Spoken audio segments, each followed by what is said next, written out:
ನಮಸ್ಕಾರ. ನಕ್ಷತ್ರಗಳ ಕಲಿಕೆಗೆ ಸ್ವಾಗತ. ನೀವಿಂದು ಆಲಿಸಲಿದ್ದೀರಿ ಭಾರತೀಪುರ ಕಾದಂಬರಿಯ ಅಧ್ಯಾಯ 10. ಪರೀಕ್ಷಿತ ರಾಜನನ್ನು ಕಚ್ಚುವ ಕ್ರಿಮಿಯಾಗಿ ಮಂಜುನಾಥ ಪ್ರವೇಶಿಸುತ್ತಿದ್ದಾನೆ.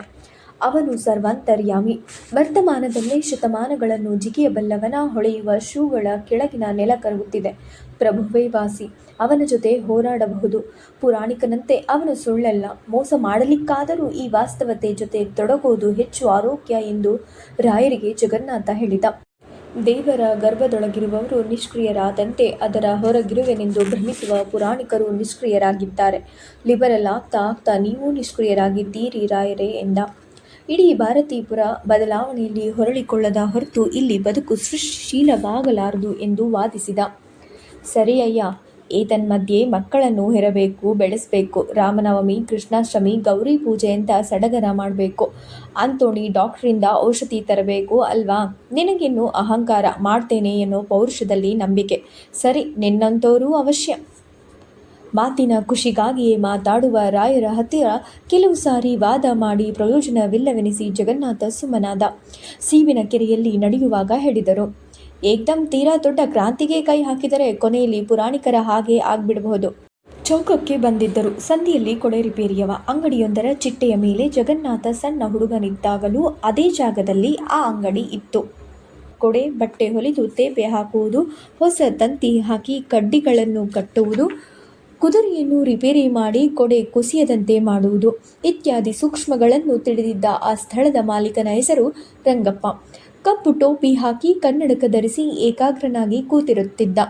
ಈಗಲೂ ಒಂದು ಮಾಸಿದ ಕಪ್ಪು ಟೋಪಿ ಹಾಕಿ ಕೂತಿದ್ದಾನೆ. ಅವನು ಕೂತ ಜಾಗದಲ್ಲಿ ಕಂಬಕ್ಕೊಂದು ಕಟ್ಟಿದ ಬೋರ್ಡು, ಸೊಟ್ಟ ಅಕ್ಷರಗಳ ಆ ಬೋರ್ಡು ಮುಂಚಿನಿಂದಲೂ ಜಗನ್ನಾಥನಿಗೆ ತಮಾಷೆಯ ವಿಷಯ. ಯಾಕೆಂದರೆ ಬೋರ್ಡಿನಲ್ಲಿ ಹೀಗೆ ಬರೆದಿತ್ತು, ಕೊಡೆ ರಿಪೇರಿ ರಂಗಪ್ಪ. ಆಶ್ಚರ್ಯವೆಂದರೆ ಈಗಲೂ ಅದೇ ಬೋರ್ಡು ಹಾಗೆ ಇದೆ. ರಾಯರಿಗೆ ಬೋರ್ಡಿನ ವಿಷಯ ಹೇಳಿದ. ಅವನ ಮಗಳೊಬ್ಬಳು ಹೈಸ್ಕೂಲಲ್ಲಿ SSLC ಪಾಸ್ ಮಾಡಿದಳು. ಯಾರೋ ಲಾರಿ ಡ್ರೈವರ್ ಜೊತೆ ಬೊಂಬಾಯಿಗೆ ಹೊಡೆಯೋದಳು. ಈಗ ಪಾಪ ರಂಗಪ್ಪ ಒಬ್ಬಂಟಿಯಾಗಿದ್ದಾನೆ ಎಂದರು ರಾಯರು. ಇದ್ದಕ್ಕಿದ್ದಂತೆ ರಾಯರು ತಮ್ಮ ಯೋಚನೆಯ ತುದಿ ಮುಟ್ಟಿ ಹೇಳಿದರು. ಹೀಗೆ ಎಲ್ಲರೂ ಅಂಡು ತೊಳೆಯೋದ್ರಲ್ಲೇ ಕಾಲ ಕಳೆಯೋದು ನಿಜವಾದ ಕ್ರಿಯೆಯಲ್ಲ ಅಂತ ನಾನು ಒಪ್ತೀನಿ. ಕಾಲುವೆ ತೊಡಿಸಬೇಕು. ತಮ್ಮ ಅಂಡು ತಾವೇ ತೊಳ್ಕೊಳ್ಳೋದನ್ನು ಜನರಿಗೆ ಕಲಿಸಿಕೊಡಬೇಕು. ಜಗನ್ನಾಥ ನಕ್ಕ. ಸೀಬಿನ ಕೆರೆಯಲ್ಲಿ ನಡೆದು ಬರುವಾಗ ನೆನಪಾಗಿತ್ತು. ಕಮಲ ಹೇಗಿದ್ದಾಳೆ ಅಂತ ಕೇಳಿದ. ಯಾರು ಸೀಬಿನ ಕೆರೆ ಕಮಲನ? ನಿನ್ನ ಜೊತೆ ಓದ್ತಿದ್ದವಳು ಬೊಂಬಾಯಲ್ಲಿದ್ದಾಳಂತೆ ರಾಯರು ಹೇಳಿದರು. ನಿಮ್ಮನೆಗೆ ಊಟಕ್ಕೆ ಬರ್ತೀನಿ ನಡಿ. ಅಷ್ಟು ದಿನದಿಂದ ನಿಮ್ಮ ಚಿಕ್ಕಿ ಕರಿತಾನೇ ಇದ್ದಾರೆ ಅಂದರು. ಅಲ್ಲ ರಾಯರೇ, ಪುರಾಣಿಕರನ್ನು ನೋಡಿ ನನಗೆಷ್ಟು ಭಯವಾಯಿತು ಅಂದರೆ ಪ್ರಾಯಶಃ ಅವರ ಹಾಗೆ ನಾನು ಇದ್ದುಬಿಡೋಕೆ ಸಾಧ್ಯ ಅನ್ನೋ ಕಾರಣಕ್ಕೋ ಏನೋ ಅಂತೂ ನಮ್ಮ ವರ್ಗದವರಿಗೆಲ್ಲ ಹೀಗೆ ಶತಮಾನಗಳನ್ನು ಜಿಗಿದು ಬಿಡೋದು ಸಾಧ್ಯ. ಈ ಜನಕ್ಕೆ ಮಾತ್ರ ಅದು ಸಾಧ್ಯವೇ ಅಲ್ಲ ಎಂದು ಸಡಗರದಿಂದ ಪೇಟೆಯಲ್ಲಿ ಓಡಾಡುತ್ತಿದ್ದ ಶೂದ್ರ ಹೆಂಗಸರನ್ನು ತೋರಿಸಿದ. ನೀನು ಹೇಳೋದು ನಿಜ ಎಂದರು ರಾಯರು. ಅದಕ್ಕೆ ಮಂಜುನಾಥನ ಜೊತೆ ಗುದ್ದಾಡೋದು ಸರಿ ಅನಿಸುತ್ತೆ. ರಾಯರನ್ನು ಒಪ್ಪಿಸಲು ಜಗನ್ನಾಥ ತೀವ್ರವಾದ ಧ್ವನಿಯಲ್ಲಿ ವಾದಿಸಿದ. ಗಾಳಿ ಜೊತೆ ಗುದ್ದಾಡಿದ್ದ ಹಾಗೆ ಎಂದು ರಾಯರು ಕಣ್ಣು ಮಿಟುಕಿಸಿದರು. ತನ್ನೊಳಗೆ ಅನ್ನಿಸುವುದೆಲ್ಲ ರಾಯರಿಗೆ ತಿಳಿಯುವುದು ಸಾಧ್ಯವಿಲ್ಲವೆನಿಸಿ ಜಗನ್ನಾಥ ಪೆಚ್ಚಾದ. ಇವರ ಜೊತೆ ವಾದಿಸುವುದಕ್ಕಿಂತ ಹೊಲಿಯರ ಜೊತೆ ಹೆಚ್ಚು ಕಾಲ ಕಳೆಯುವುದೇ ಸರಿ ಎನ್ನಿಸಿತು. ಕಮಲಳನ್ನು ಮತ್ತೆ ನೆನೆದ. ಪ್ರಾಯಶಃ ಈಗ ದಪ್ಪವಾಗಿದ್ದಾಳೆ. ಇದಕ್ಕಿದ್ದಂತೆ ಸುಪ್ರಾಯ ಅಡಿಗರ ನೆನಪಾಯಿತು. ನೋಡಿ ಬಹಳ ದಿನವಾಯಿತು, ನೋಡಬೇಕು. ಸುದ್ದಿ ಕೇಳಿ ಅವರು ಖಂಡಿತ ಬರ್ತಾರೆ. ಬಾಲಿದ ಊರು, ಬಾಲ್ಯದಿಂದ ತಿಳಿದ ಜನ, ಜೊತೆಗೆ ಬೆಳೆದ ದೇವರು. ನನ್ನ ಪಾಶ್ಚಾತ್ಯ ವಿಚಾರದಿಂದ ಪ್ರಭಾವಿತರಾದ ಪ್ರಜ್ಞೆ. ನಾಗಮಣಿ, ಕಾವೇರಿ, ಮಾರ್ಗರೆಟ್, ಹೊಲಿಯರ ಹುಡುಗರು, ಈ ರಾಯರು, ಇನ್ನೊಬ್ಬರ ಕಣ್ಣಿನ ಕನ್ನಡಿಯಲ್ಲಿ ಉಬ್ಬುವ ನನ್ನ ದೌರ್ಬಲ್ಯ, ಇಲ್ಲಿವ ಊರವ ಕುಡಿಯೊಡೆಯುವ ಹೂವಾಗುವ ಹಂಬಲ ಎಲ್ಲ ಮತ್ತೆ ಸಿಕ್ಕು ಸಿಕ್ಕಾಗಿ ಕಾಡಿತು. ಲೋಳೆ ಲೋಳೆಯಾಗಿ ಬಿಡುತ್ತದೆ.